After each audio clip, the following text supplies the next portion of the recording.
கர்த்தர் உங்களுக்கு பேசுகிறார். நாம் உயர்வதற்கு, நாம் மேன்மை ஆவதற்கு, நாம் மலை மேலே இருக்கிற பட்டணம் போல வருவதற்கு நாம் என்ன செய்ய வேண்டும்? இந்த வார்த்தையினுடைய தலைப்பு, நாம் உயர்வதற்கு என்ன செய்ய வேண்டும்? நாம் வாழ்க்கையிலே ஜெயமாய் வாழ, மேன்மையாக வாழ, அற்புதமாய் வாழ, அதிசயமே வாழ என்ன செய்ய வேண்டும் என்று கேட்டால், தேவனுடைய வார்த்தை என்ன சொல்லுது தெரியுமா? ஒரு வசனத்தை நான் வாசிக்கிறேன். உபாகமம் 15:4. எளியவன் உனக்குள் இல்லாதிருக்கும்படியாக இப்படி செய்ய வேண்டும். இப்ப கவனிங்க, இந்த வார்த்தை என்ன சொல்லுகிறது?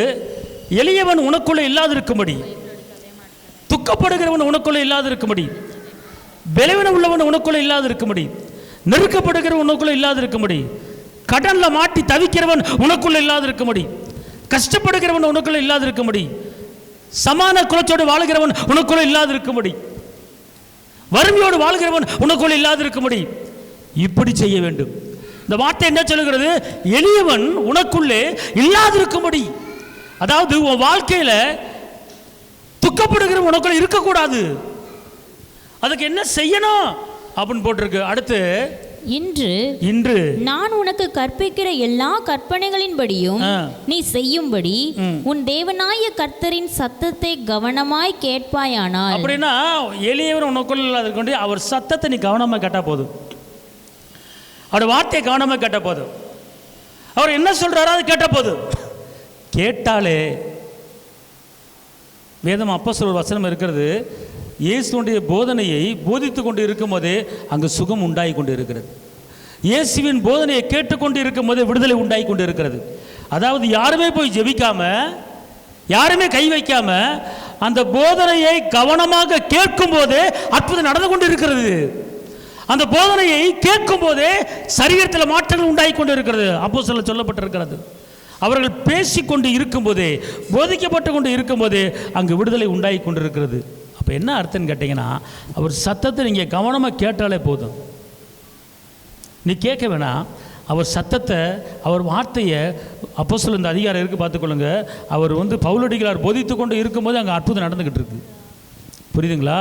அப்போ நல்லா தெரிஞ்சுக்கொள்ளுங்க, அவர் சத்தத்தை கவனமாக நீங்கள் கேட்டிங்கனாலே போதும், உங்களுக்கு விடுதலை கிடைக்கும். அது என்ன சொல்லப்பட்டிருக்குன்னு கேட்டிங்கன்னா, கர்த்தரின் சத்தத்தை கவனமாக கேட்பேனால், அடுத்து சொல்லப்பட்டிருக்கு, உன் தேவனாய கர்த்தர் உனக்கு சுதந்தரிக்கும்படி கொடுக்கும் தேசத்தில் உன்னை மேன்மேலும் ஆசீர்வதிப்பார். சுதந்தரிக்க போகும் தேசத்தில் உன்னை என்ன செய்வாரா?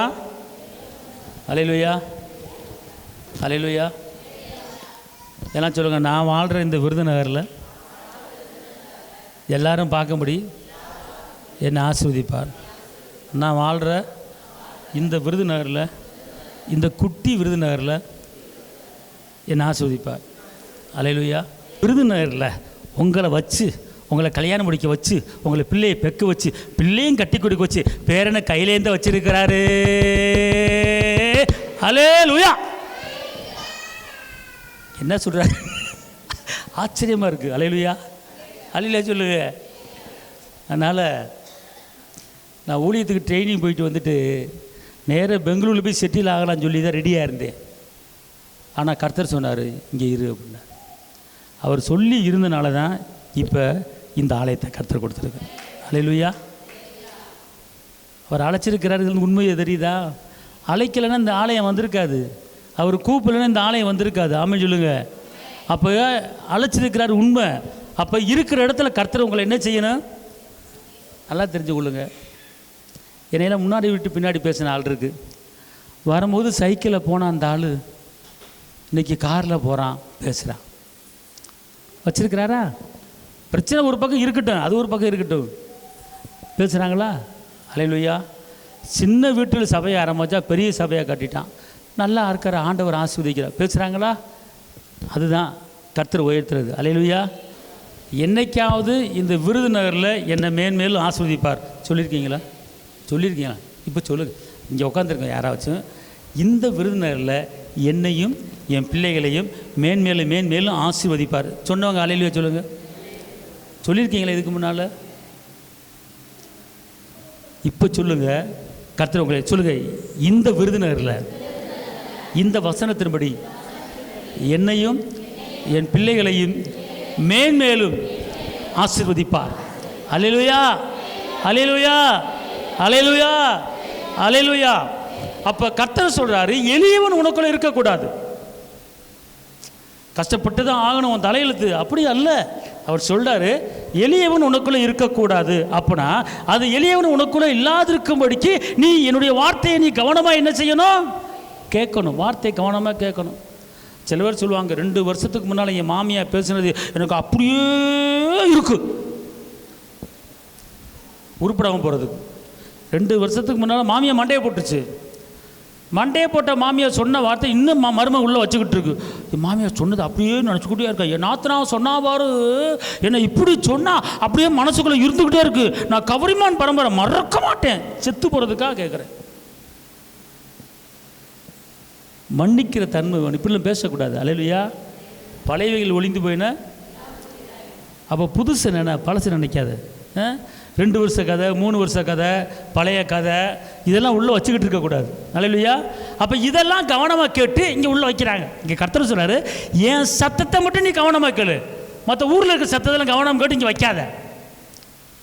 ஹலோ, ஹலோ இல்லையா சொல்லுங்கள். ஒரு சில பேர் சொல்கிறது கேட்டிருக்கேன், கல்யாணம் முடிச்ச புதுசில் எங்கள் மாமியா இப்படி சொல்லிச்சு, அது எனக்கு அப்படியே இன்னும் இருக்கு. அதை விடையா இதை பாரு, இன்று முதல் நான் உன்னை ஆசீர்வதிப்பே, எல்லையில்லா நன்மைகளால் நிரப்பிடுவேன். இது நினைங்க, இப்படி பேசுங்க. அது நான் என்ன சொல்கிறேன் கேட்டிங்கன்னா, உலகத்திற்கு எந்த சத்தத்தையும் கவனமாக கேட்க வேணாம், ஆனால் இதை மட்டும் கவனமாக கேளுங்க, மற்ற எல்லா காரியமும் உங்களை தேடி வந்துவிடும். ஆமேன். வாசிங்க 1 சாமுவேல் 2:8. 1 சாமுவேல் 2:8. அவர் சிறியவனை புழுதியிலிருந்து எடுத்து, சிறியவனை புழுதியிலிருந்து, குப்பையிலிருந்து, நெருக்கத்திலிருந்து, கஷ்டத்திலிருந்து, கடன் பிரச்சனையிலிருந்து எடுத்து எளியவனை குப்பையிலிருந்து உயர்த்துகிறார். எளியவனை எங்கிருந்து உயர்த்துறாரா? அல்லேலூயா, அல்லேலூயா. அவர் என்ன செய்யறாரா? குப்பையில் கிடக்கிறவனை எடுத்து உயர வைக்கிறவர் தான் நம்முடைய கர்த்தர். இல்லை அப்பாவுக்கு ஒரு கை தட்டுவோமா? எளியவனை குப்பையிலிருந்து எடுக்கிறார், எடுத்து உயர்த்து. அதான் நம்ம கர்த்தர். அல்லேலூயா. நீ குப்பையில் ஒருத்தன் கிடந்தா நான் பார்த்துருக்க போயிடுவாங்க, ஒரு அழுக்கு துணியோட ஒரு குப்பை மேட்டில் உட்காந்து பார்த்து போயிடும். ஆனால் கர்த்தர் சொல்கிறாரு, அவனத்தை நான் தூக்க உயர்த்த போகிறேன். இன்றைக்கி நம்ம வாழ்க்கை ஒரு குப்பை மேட்டில், ஒரு வனாந்தரத்தில், ஒரு அனாதியாக இருக்கலாம். ஆனால் கர்த்தர் சொல்கிறாரு, உங்களை நான் என்ன செய்ய போகிறேன்? உயர்த்த போகிறேன். இன்னொரு வசனம் வாசிங்க, சங்கீதம் 113:7. அவர் சிறியவனை புழுதியிலிருந்து தூக்கி விடுகிறார், எளியவனை குப்பையிலிருந்து உயர்த்துகிறார். எளியவனை எதிலிருந்து உயர்த்துகிறாரா?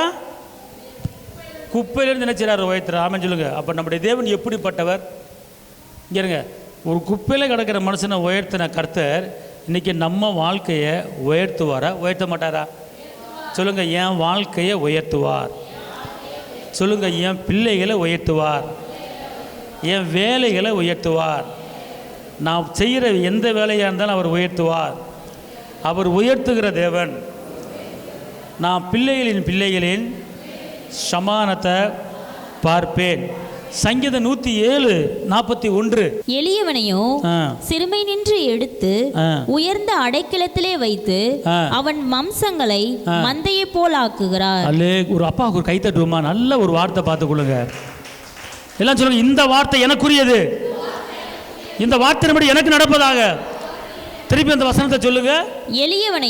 எளியவனை சிறுமை நின்று எடுத்து. இங்க சிறுமை அப்படின்னா ஒடுக்கப்பட்டவன். சிறுமை என்றால் தாழ்த்தப்பட்டவன். சிறுமை என்றால் யாரும் கண்டுக்காதவன். சிறுமை என்றால் எல்லாராலும் தள்ளப்பட்டவன், எல்லாராலும் ஒதுக்கப்பட்டவன், யாராலும் கண்டுகொள்ளாத ஒரு மனுஷன் தான் சிறுமையானவன். ஆனால் அப்படிப்பட்ட ஒரு சிறுமையான ஒடுக்கப்பட்ட ஒரு வாழ்க்கை நாம் வாழ்ந்து கொண்டு இருந்தாலும், ஆனால் கர்த்தர் அந்த சிறுமையானவனை பார்த்து, அந்த ஒடுக்கப்பட்டவனை பார்த்து, அந்த தள்ளப்பட்டவனை பார்த்து, அந்த அனாதையாக்கப்பட்டவனை பார்த்து கர்த்தர் சொல்லுகிற ஒரு காரியம், ஒருவேளை இந்த வார்த்தையை கேட்கிற நீங்கள் ஒடுக்கப்பட்டிருக்கலாம், சிறுமையாக்கப்பட்டிருக்கலாம், தள்ளப்பட்டிருக்கலாம், அனாதையாக்கப்பட்டிருக்கலாம். யார் என்னை கேட்கலையே, எனக்கு யாரும் எனக்கு தேற்றுவார் இல்லையே, நான் ஒதுக்கப்பட்டு தள்ளப்பட்டு நான் கேட்பாட்டு கிடக்கிறேனே, அப்படிப்பட்ட நிலைமையில, அப்படிப்பட்ட சிந்தையில யாராவது இந்த இடத்துல இருந்தீங்கன்னா, யாராவது இந்த வார்த்தையை கேட்டீங்கன்னா, உங்களுக்கு கர்த்தர் சொல்றாரு. என்ன சொல்றாருன்னா, வாசிங்க. எளியவனையோ சிறுமை நின்று எடுத்து எடுத்து உயர்ந்த அடைக்கலத்திலே வைத்து உயர்ந்த அடைக்கலத்தில் வச்சு அவன் வம்சங்களை மந்தையை போல் ஆக்குகிறார். மந்தையை போல் ஆக்கலாம் சொல்லுங்க. கர்த்தர் என்ன தூக்கி எடுத்து உயர்ந்த அடைக்கலத்தை வச்சு என்னைய பாருங்க. அப்படி அசால்ட்டா அப்படியே உட்காராதீங்க. அப்படி தெனாவட்டா பேசுங்க. என் வம்சம் என்னது? உங்கள் வம்சம் என்னது? என் வம்சம் அப்படி பிள்ளை மேலே கையை வச்சு என் வம்சத்தை மந்தைகளை போல பெருகி போடுவார். யாரும் குழந்தைய கையில் வச்சுருந்தீங்கன்னா கையை வச்சுட்டு சொல்லுங்கள், என் வம்சத்தை மந்தைன்னு என்ன தெரியுமா? மந்தை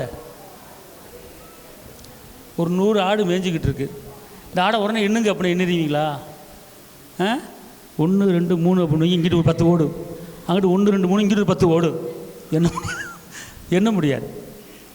கர்த்தர் சொன்னார், வானத்தை அண்ணந்த பாரு, நட்சத்திரம் என்ன முடியுமான்னு கேட்டார். முடியாது ஆண்டவரே. அதுபோல் ஒரு சந்ததியை பெருக பண்ணுவார். இன்றைக்கி கர்த்தர் இங்கே வந்திருக்கிற ஒவ்வொருவருக்கும் சொல்கிறார், இந்த வார்த்தையை கேட்குற ஒவ்வொருவருக்கும் சொல்கிறார், உங்கள் சந்ததி உங்கள் வம்சம் மந்தைகளை போல பெருகிட்டு குட்டி போட்டுக்கிட்டே போயிட்டே இருக்கும். அல்லேலூயா. யாராவது குழந்தை இல்லை அப்படின்னு கவலைப்படாதீங்க. இந்த வசனத்தின்படி யாராவது குழந்தை இல்லை கற்பத்துக்கு இல்லைன்னா கவலைப்படாதீங்க. இந்த வசனத்தின்படி கர்த்தர் எனக்கு என் வம்சங்களை எவ்வளோ வார்த்தையை கவனிக்கணும். கற்பத்துக்குன்னு கர்த்தரில் ஒரு சுதந்திரம், அது வேற, அது வாக்குதா இல்லைன்னு சொல்ல வரல. ஒரு சந்ததி ஒளிமுறை கண்டுக்கிட்டு வளர்ந்துருக்கு, அது வாக்குது இல்லை. ஆனால் பாருங்கள், உன் வம்சங்கிறது பிள்ளைங்கிறது வேற, வம்சங்கிறது வேற. பிள்ளைங்கிறது வேற. பிள்ளை 1 பிள்ளை 2 பிள்ளை தான். உன் சந்ததி 5 பிள்ளை 6 பிள்ளை தான். ஆனால் வம்சம்னா 25 35 45 50. வம்சம் என்னது? 25 35 45 50. அதுக்கு பிறகு என்னது? வம்சம்.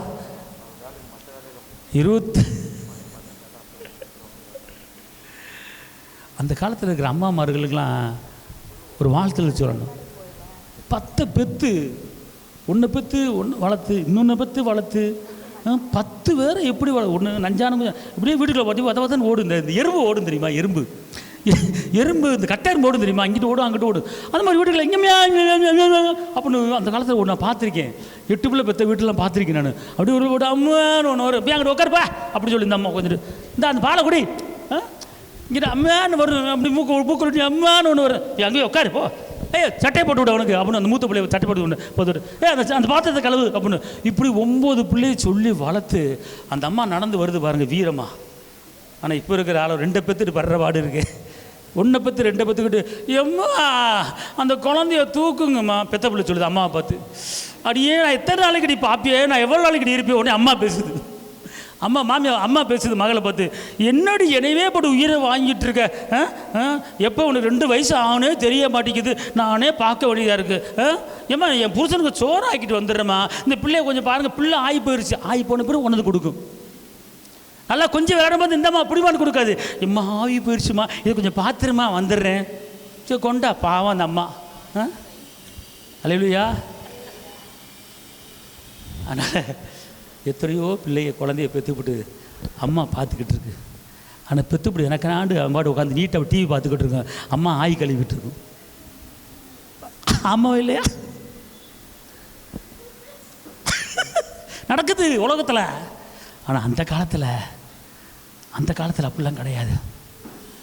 அவங்க பாட்டுக்கு பெற்று போட்டு எல்லாம் இங்கிட்டு பாத்திரம் விளக்கும், அங்கிட்டு ஆய் கழுவும், அங்கிட்டு துருகி துவைக்கும், உஷ்னு எந்திரிக்கும், அப்படி நீட்டாக போகும், அப்படி குழம்புல இப்படி கிண்டிட்டு வரும், இங்கே வந்து உட்கார சாப்பிட்றா அப்படிங்கும், உடனே இங்கிட்டு துணி அவங்க குழம்புல விட்டு இப்படியே அந்த அம்மாவை எல்லாம் சுற்றி ரவுண்ட் அடித்து வேலை பார்த்து அந்த அம்மா நடந்து வரும் பார்த்துங்க. அப்படி விசாலையை வரைஞ்சி கட்டிக்கிட்டு சாயங்காலம் ஆனால் இங்கே ஒரு தண்ணி பானையை வச்சுக்கிட்டு, இங்கே ஒரு இடுப்பில் ஒரு குடத்தை வச்சுக்கிட்டு, அக்கா நல்லா இருக்கீங்களாக்கா, எப்படியா இருக்கீங்க, இந்த கிணத்துல தண்ணி எடுத்துகிட்டு வர்றேன் அப்படி, இங்கே ஒரு பானை, இங்கே ஒரு இடுப்பில் ஒரு பானை வச்சுட்டு அப்படி பேசிட்டு வருவாங்க பாரு.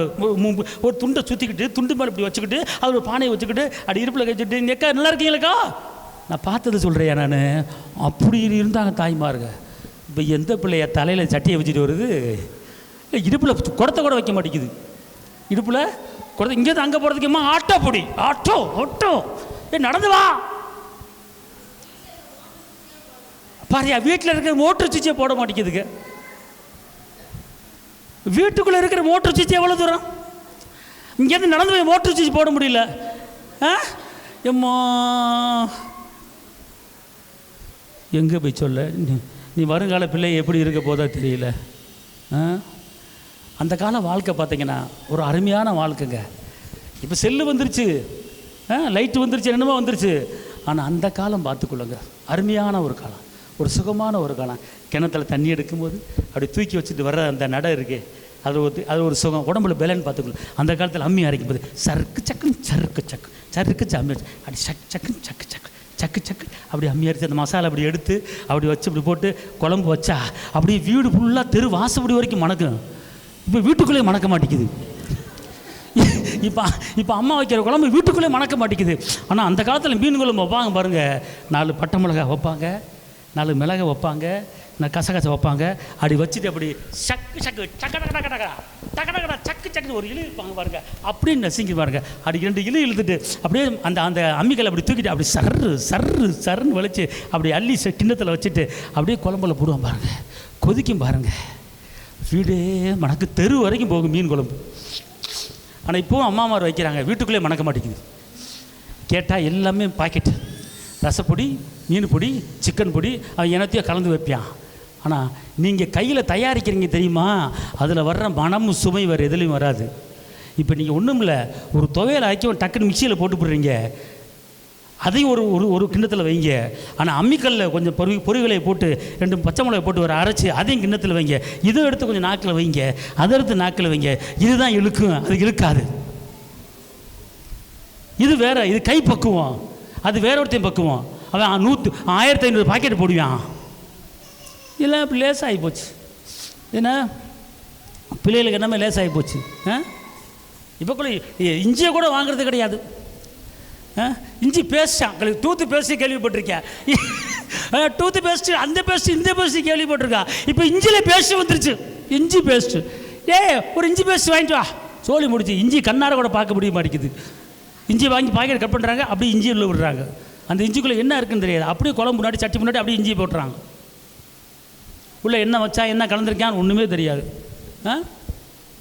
ஒரு இஞ்சியை வாங்கி அதை நச்சு அதை போட்டிங்கன்னா அதில் கிடைக்கிற மனம் இருக்குது, சுவை இருக்குது, ஒன்றும் கிடையாது. அந்த காலம் வேறுங்க. அந்த காலத்தில் வாழ்ந்து பார்த்தா தெரியும். இந்த காலத்து பிள்ளைகளுக்கு அதெல்லாம் தெரியாது. அந்த காலத்தில் அங்கே தண்ணி எடுத்துகிட்டு வருவோம் பாருங்கள், அவ்வளோ இருக்குது, ஜாலியாக இருக்கும், பார்த்துக்கொள்ளுங்க. அந்த காலம் இப்போ எப்படா வரும்னு நினைக்கிது.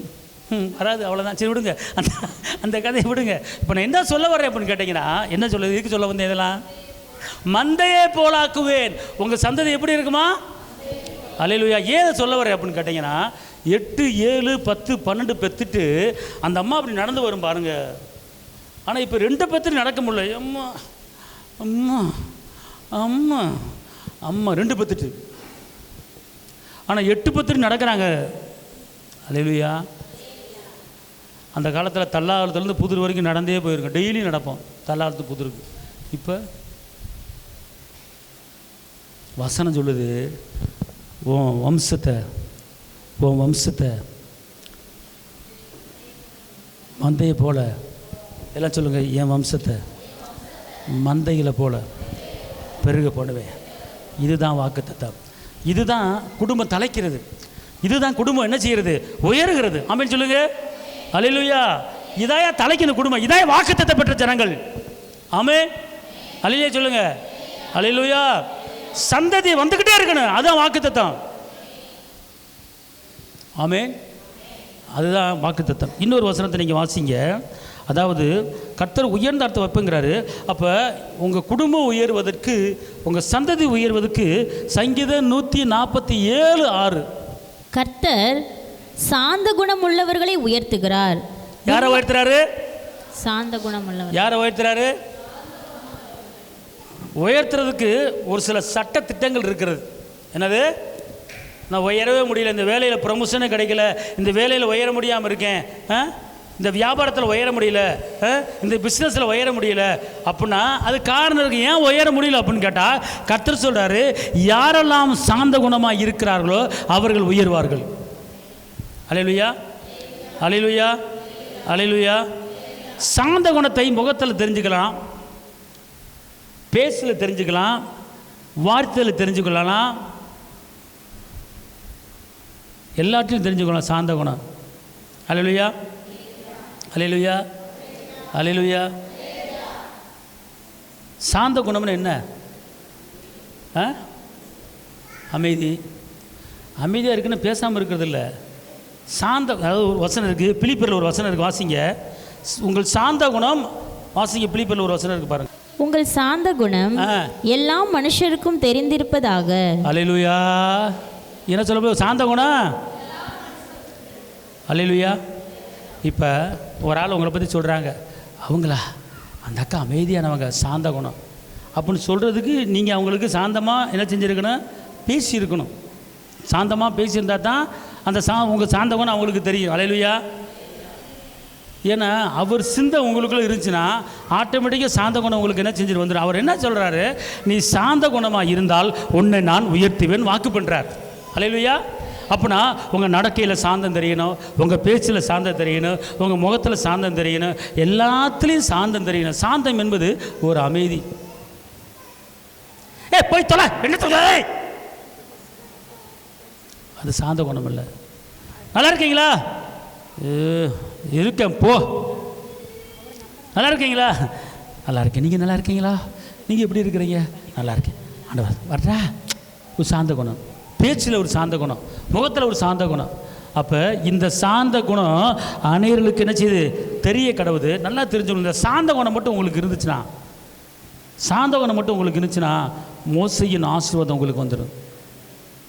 என்னாகமம் 12:3. மோசையானவன் பூமியில் உள்ள சகல மனிதர்களையும் மிகுந்த சாந்த குணம் உள்ளவனாய் இருந்தான். இங்க சாந்த குணம் உள்ளவனுக்கு கிடைக்கிற ஆசீர்வாதம், மெய்ப்பெண்கிற ஒரு அந்தஸ்து, லீடர்ஷிப்புங்கிற அந்தஸ்து. அவருடைய கரத்தில் 10 அற்புதங்கள் எகிப்தில் வரும்போது அவர் கரத்தில் செங்கடல் பிளக்கப்படுகிறது, யோர்தான் பிரிக்கப்படுகிறது, கசப்பான தண்ணி மதுரமாக மாறுகிறது. எல்லாமே அவர் கரத்தில் நடக்கிற ஒரு காரியங்கள். அப்போ இப்படிப்பட்ட காரியம் ஏன் நடக்குதுன்னு கேட்டால் அவருக்குள்ள ஒரு சாந்தம் இருந்தது, அவருக்குள்ள ஒரு அமைதி இருந்தது, அவருக்குள்ள ஒரு கிருபை இருந்தது. அதான் சாந்த குணம் ஒரு மனிதனுக்குள்ளே இருக்கும்போது அற்புதங்களையும் அதிசயங்களையும் பார்க்க முடிகிறது. அல்லேலூயா. ஒரு மனிதனுக்கு சாந்த குணம் இருந்தால் அவன் குடும்பம் கட்டப்படும், அவன் வாழ்க்கை கட்டப்படும், அவன் மேலே மேலே போயிட்டே இருப்பான், மலை மேலே இருக்கிற பட்டல் மேலே போயிட்டே இருப்பான். யாருக்கு? கர்த்தர் சொல்றாரு, சாந்த குணம் உள்ளவர்களை நான் என்ன செய்வேன்? உயர்த்துவேன் அப்படிங்கிறார். அப்போ நம்மளுக்குள்ள என்ன இருக்கணும்? சாந்த குணம் என்ன செய்யணும்? இருக்கணும். அடுத்து சாந்த குணம் இருந்தால் இங்கே இருங்க, உயர்வதற்கு சாந்த குணம் தேவை, சாந்த குணம் இருக்கணும். அடுத்து சங்கீதம் 37:11. சாந்த குணம் உள்ளவர்கள் பூமியை சுதந்தரித்து மிகுந்த சமாதானத்தினால் மனமகிழ்ச்சியாய் இருப்பார்கள். எப்பா எப்பா எப்பா, சாந்த குணம் உள்ளவர்கள் பூமியை, அடுத்து இன்னைக்கு ஒரு மனுஷனுக்கு தேவை சமாதானமும். இன்றைக்கி ஒரு மனுஷனுக்கு, ஒரு குடும்பத்துக்கு தேவை சமாதானமும் மகிழ்ச்சியும். இப்போ இந்த சமாதானம் மகிழ்ச்சியும் எப்படி வருது? எங்கேருந்து வருது? சாந்த குணம் இருக்கிற இடத்துல வருது. நீங்கள் சாந்த குணமாக நடந்து பாருங்கள், சமாதானம் உங்களுக்குள்ள வந்துடும். சாந்த குணமாக நடந்து பாருங்கள், மகிழ்ச்சி உங்களுக்குள்ள வந்துடும். சாந்த குணமாக நடந்து பாருங்கள், நீங்கள் பூமியை என்ன செய்வீங்க? சாந்த குணம் உள்ளவர்கள் பூமியை சுதந்திரிப்பார்கள். ஏசப்பா பைபிளில் சொல்லியிருக்கிறார். சாந்த குணம் உள்ளவர்கள் என்ன செய்வாங்களா? பூமியை. அப்புறம் என்ன அர்த்தம்? நிறைய இடங்களில் என்ன செய்வீங்க? வாங்குவீங்க. சாந்த குணம் உள்ளவர்கள். அல்லேலூயா சொல்லுங்கள். அப்போ என்ன செய்யணும்னு கேட்டிங்கன்னா, சாந்த குணம் உள்ளவனா நீங்கள் நடந்துக்கிட்டீங்கன்னா போதும், உங்களை தேடி எல்லாமே வரும். அல்லேலூயா. அதனால் உங்கள் பேச்சில் சாந்தம் தெரியணும், உங்கள் முகத்தில் சார்ந்தது தெரியும், உங்களை பார்க்குறவங்க அமைதியான சொல்லணும். அப்படிப்பட்ட ஒரு சாட்சியான வாழ்க்கை வாழ்ந்தால் உங்களுக்குள்ளே இப்படிப்பட்ட ஆசீர்வாதம் உங்களை தேடி வரும். கடைசியாக ஒரு வசனத்தை வாசிப்போம். யாக்கோபு 4:10. கர்த்தருக்கு முன்பாக தாழ்மைப்படுங்கள். கர்த்தருக்கு முன்பாக தாழ்மைப்படுங்கள், அப்பொழுது அவர் உங்களை உயர்த்துவார். கவனிச்சிங்களா? உயர்வதுக்கு உண்டான காரியம் என்னது? உயர்வதுக்கு உண்டான காரியம் கர்த்தருக்கு முன்பாக. அப்போனா கர்த்தருக்கு முன்பாக மேன்மை உங்கள்கிட்ட இருக்கக்கூடாது, கர்த்தருக்கு முன்பாக மேட்டும் இருக்கக்கூடாது. இந்த இடத்துல உங்கள்கிட்ட தாழ்மை வெளிப்படணும். நீங்கள் எந்திரிக்கிறீங்க, இந்த சொன்ன சோத்ராக்கா, நல்லா இருக்கீங்களாக்கா, சோத்ராக்கா, தாழ்மை. என்ன நேற்று உன்னை ஆளக்கானா, எங்கே போன? இப்படி யாராவது கேட்டுறாதீங்க. உட்காந்துருக்காங்க, இப்படி உட்காந்துருக்கால, என்ன எங்கே போன நேற்று உன்னை ஆளக்கானா? என்ன புது சிலையா, தோடு புதுசாக இருக்கு? சரி பார்த்துப்பா பட்டா. அப்படிலாம் பேசக்கூடாது. பேசும்போது நல்லா இருக்கியாப்பா, ஆண்டவர் நாசு நல்லா இருக்கு, சேலை உனக்கு நல்லா இருக்கடா, உன் நேரத்துக்கு நல்லா இருக்கடா, அப்படியாக்கா? சாந்த குணம். தோடு புதுசாக இருக்குது, கவரிங்காக இருந்தாலும் உனக்கு எடுப்பாக இருக்கடா. அது ஒரு ஒரு சாந்த ஒரு சாந்த குணம். அந்த பிள்ளை ஒரு சந்தோஷம், ஒரு ஒரு ஒரு அமைதி தெரியணும். என்ன தோட போட்டு வந்துட்டியாக்கும்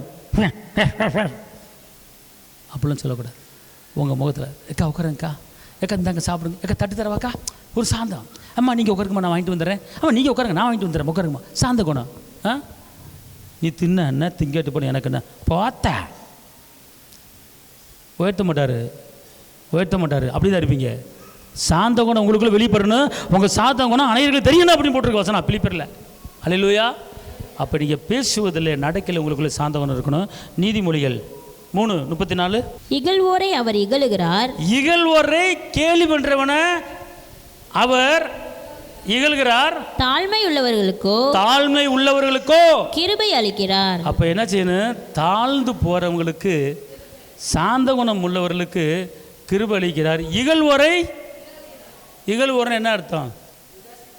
உதாசீனப்படுத்துறது. Very good. உதாசீனப்படுத்துறது அல்லது கேலி பண்ணுறது. அதுக்கு பேர் என்னது? இப்போ நீங்கள் யாராச்சும் ஒரு ஆள் கேள்வி பண்ணீங்கன்னா உங்களை 10 பேர் கேள்வி பண்ணுவான். அப்போ உங்களுக்குள்ள ஒரு தாழ்மை என்ன செய்யணும்? அப்போ என்ன தாழ்மை இல்லைவனுக்கு அவர் என்ன செய்கிறாரு? கிருபை அளிக்க தகுதிப்படுத்துகிறார். இதுதான் அவர் செய்கிற ஒரு காரியம். அப்போ நல்லா தெரிஞ்சுக்கொள்ளுங்க, உங்கள் வாழ்க்கை உயர வேண்டுமா? சாந்தமாய் நடந்து கொள்ளுங்கள், தாழ்மையாக நடந்து கொள்ளுங்கள், கிருபை அளிக்கிறார். ஜெபிப்போம். தகப்பனே இயேசுவே, உம்மை நன்றி உள்ளத்தோடு துதிக்கிறேன், ஸ்தோத்திரிக்கிறேன். உன்னதரைமை துதிக்கிறேன், உயர்ந்தவரைமை துதிக்கிறேன், அற்புதரைமை துதிக்கிறேன், அதிசயரைமை துதிக்கிறேன், கரம் பிடித்தவரைமை துதிக்கிறேன், ஜீவனுள்ள தேவனைமை துதிக்கிறேன். அப்பா, இந்த நாளிலும் கூட நாங்கள் உயர்வதற்கு எங்களுக்குள்ளே சாந்த குணமும், நாங்கள் உயர்வதற்கு எங்களுக்குள்ள தாழ்மையை கடந்து வரும்படி ஜெபிக்கிறேன். இந்த வார்த்தையை கேட்ட ஒவ்வொருவரையும் ஆசீர்வதித்து பிறகு பண்ணுங்க. இரத்த கோட்டைகளை மறைத்துக் கொள்ளுங்க. தேவ கிருபை கூட இருப்பதாக இயேசுவின் நாமத்தில் பிதாவே, ஆமென்.